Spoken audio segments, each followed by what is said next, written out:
Sa mga katik vloggers, mga subscribers, bago sa kaluma, mga supporters, mga dumaan, dumalaw at bumisita sa channel, lahat ng mga viewers, secret viewers at silent viewers, magandang araw. So ito, ah kumuha tayo ng bagong capacitor, no? Yung sinubok lang natin nung nakaraan na Rovicon capacitors ay hindi to yung kinabit natin. So nakakita kasi tayo ng medyo magandang klase na capacitor. Ayan, iwan ko kung ito yung original talaga na KMH. Ayan, oh. So mas malaki siya kung ikukumpara natin sa original, ano. So yung original halos pareho lang ng Rubicon. Ayan siya, oh.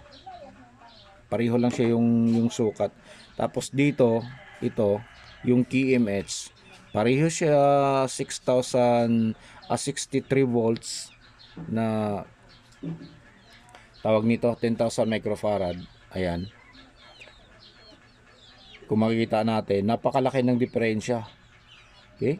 So malaking malaki yung yung agwat nila, yung sukat. Yung TMH sa bagong bili natin, ayun siya.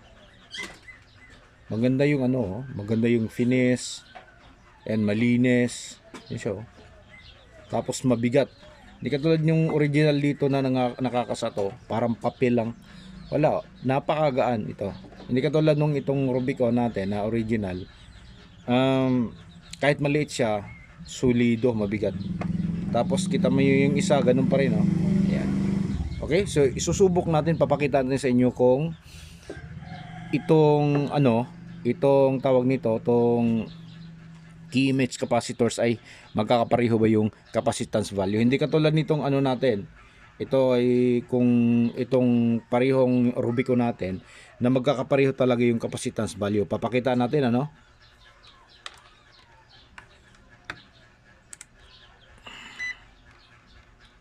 Okay, so short natin to. Tapos test natin.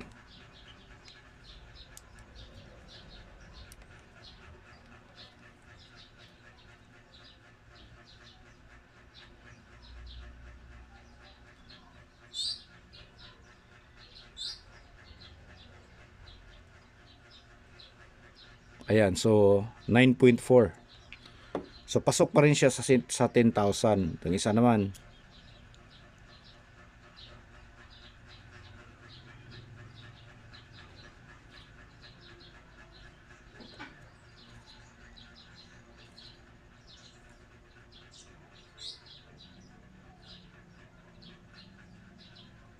Pasensya na kayo sa multimeter natin. Magbasa, matagal. Ayan, oh. So 9.9. So konti lang yung diferensya nilang dalawa. Okay? Itong dalawang parehong Rubicon, konti lang yung diferensya. So ito naman, itong sira sa mga hindi nakapanood nung nakaraan, kung bakit pinalitan natin to. Tingnan nyo yung 10,063 volts. Tingnan nyo kung ano na lang yung laman nito.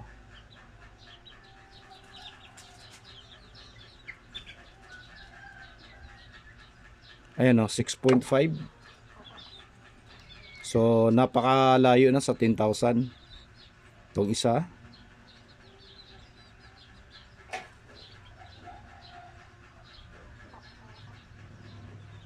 .5. So pareho. So dito naman, ito sa bagong KMH, tingnan natin kung pasok siya sa 10,000, ano.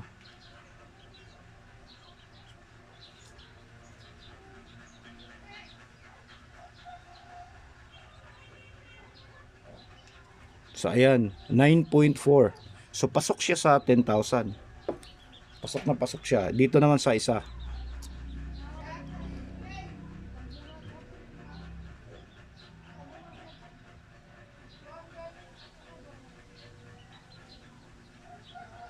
Ito mas mataas.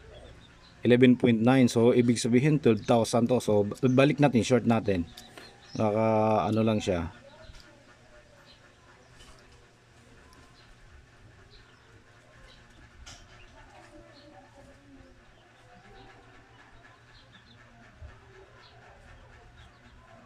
So ganun talaga, 12,000. So ito makikita natin, so isang manufacturer lang, walang pinagkakaiba, pero yung kapasitans ng isa tama, nasa 10,000, yung isa naman nasa 12,000, mas mataas. Okay, hindi katulad nitong Rubicon talaga na itong dalawa magkakapareho talaga, identical yung kanilang capacitance. Okay? So, yun lang muna yung ano natin. So, ito na ngayon yung ikakabit natin dito sa ating 733. Itong capacitor na to. So, hanggang dito na lang siguro tayo, no? So, maraming salamat. God bless at bye-bye.